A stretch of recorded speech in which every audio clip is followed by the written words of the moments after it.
دنیا یہ جانتی ہے کہ سنی جو ہے وہ صحابہ سے بے پناہ محبت کرتا ہے اور اہل بیت سے بے پناہ محبت کرتا ہے۔ سبحان اللہ، سبحان اللہ۔ رسول اللہ کی آل کے لیے، حضور پاک کے اہل بیت کے لیے سنیوں سے زیادہ ایموشنل کوئی اور نہیں ہو سکتا۔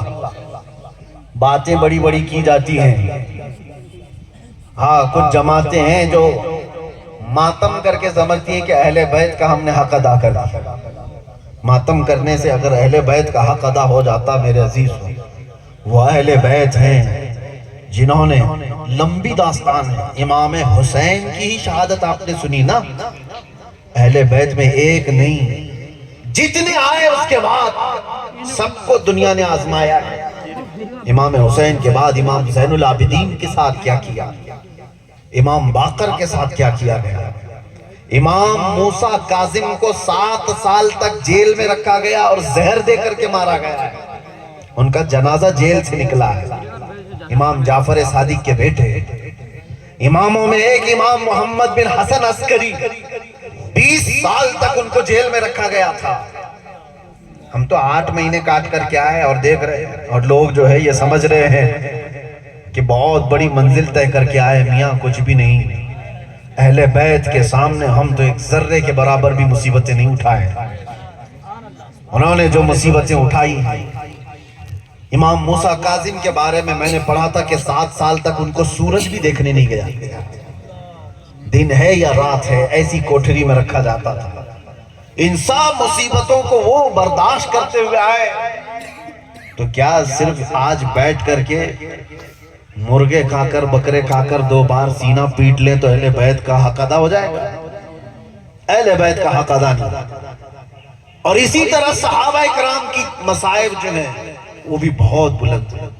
نبی پاک صلی اللہ علیہ وسلم کے نام پر جانتے ہو، اگر میں 2-3 مثالیں دے دوں آپ، حضرت زید بن دسنہ ایک صحابی، مکہ کے کفار و مشرکین نے ان کو گرفتار کیا اور اس کے بعد سولی پر چڑھایا، ان کے ناخنوں کو پکڑ سے کھینچا، ان کے کان کاٹے، ان کی ناک کاٹی، ان کے ہونٹ کاٹے، ان کی آنکھوں میں گرم سلائیاں پھیرتی۔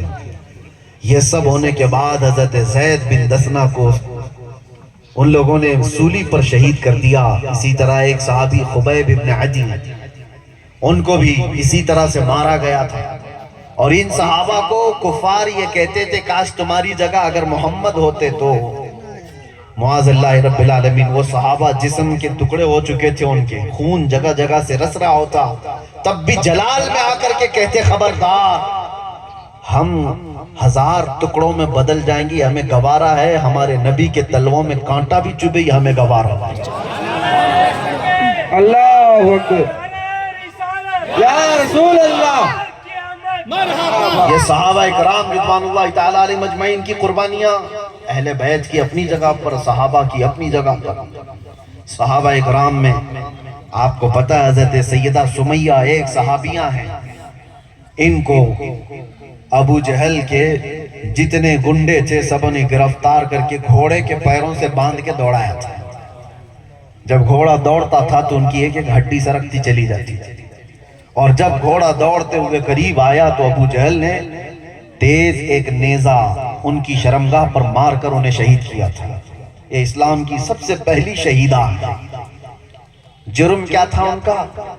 مکہ والوں کو قرآن سکھاتی تھی، گھر گھر جا کر میرے نبی کی باتیں کرتی تھی۔ تو یہ مصائب، یہ تکالیف صحابہ نے جو اٹھایا۔ آؤ صدیق اکبر کی بارگاہ، ایک بار حضور پاک صلی اللہ علیہ وسلم کے ساتھ مکہ میں حرم کعبہ میں داخل ہوئے۔ آپ کو پتہ ہے اسلام میں سب سے پہلا خطبہ دینے والے حضرت ابوبکر صدیق ہیں، وہ بھی حرم کعبہ کے پاس۔ اور کب خطبہ کمپلیٹ نہیں، اسی وقت آپ کو مارنے لگ گئے سارے لوگ، اور اتنا مارا گیا تھا، اتنا مارا گیا تھا کہ آپ کا چہرہ پورا سوج گیا اور آنکھیں اندر غائب ہو گئی تھی۔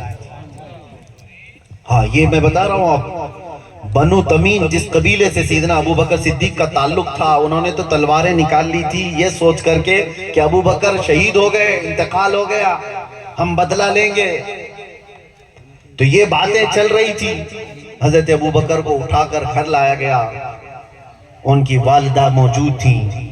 وہ پانی سے کپڑا گرم کر کر کے ان کے چہرے کو سینک رہی تھی. دن پورا گزر گیا غشی کی حالت میں.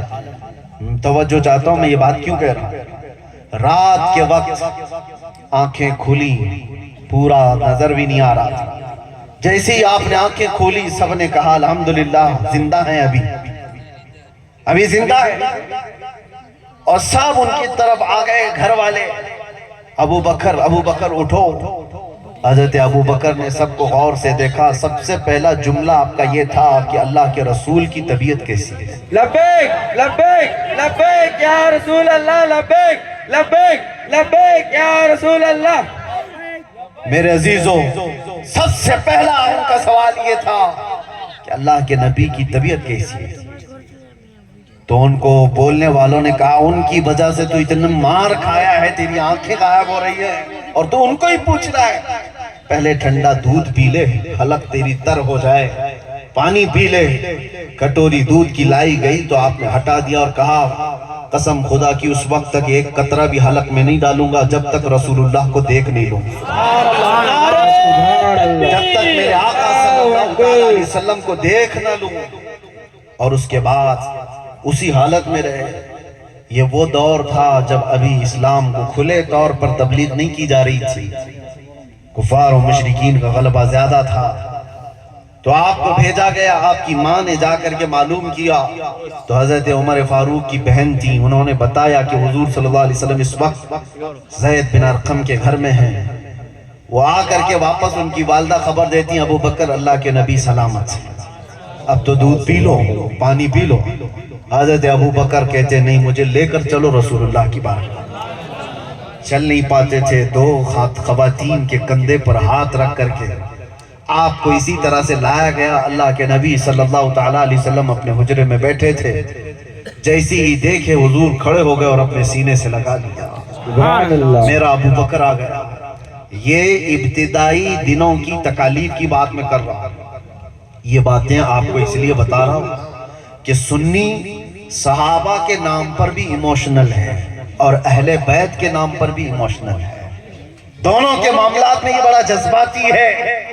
اور جہاں جذباتی ہوتا ہے اس کے ساتھ چور ڈکیت زیادہ ہوتے ہیں. اس کو لوگ بیوقوف بنانے کی کوشش کرتے ہیں اس کے ہی جذبات سے کھیل کر. اس لیے آج تم سب کی ذمہ داری یہ ہے کہ جنہوں نے رسول اللہ صلی اللہ تعالیٰ علیہ وسلم کی زندگی پاک میں قربانیاں دی اور ان کی شریعت طاہرہ کو یہاں تک پہنچانے میں کوئی کسر نہیں چھوڑی. ارے میاں ہمارے گھر تو بہت آسانی سے آپ سمجھ رہے ہیں اسلام آ گیا. ہاں مسلمان گھر میں پیدا ہوئے تو آپ کو لگتا ہے اسلام ایسی آ گیا پھولوں کی سیج پر. نہیں, ہمارے گھروں تک اس دین کو آنے میں کتنے بڑے بڑوں نے تکالیف اٹھائی. کبھی آپ اپنے بچوں کو یہ باتیں بتاؤ. یہ دین اسلام ہم تک پہنچے اس لیے حضرت امام حسین کو کربلا میں شہید کیا گیا تھا. ان کے بچوں کو تڑپایا گیا تھا. یہ دین ہم تک صحیح سلامت پہنچے اس لیے سیدنا زید کو سولی پر لٹکا کر شہید کر دیا گیا تھا.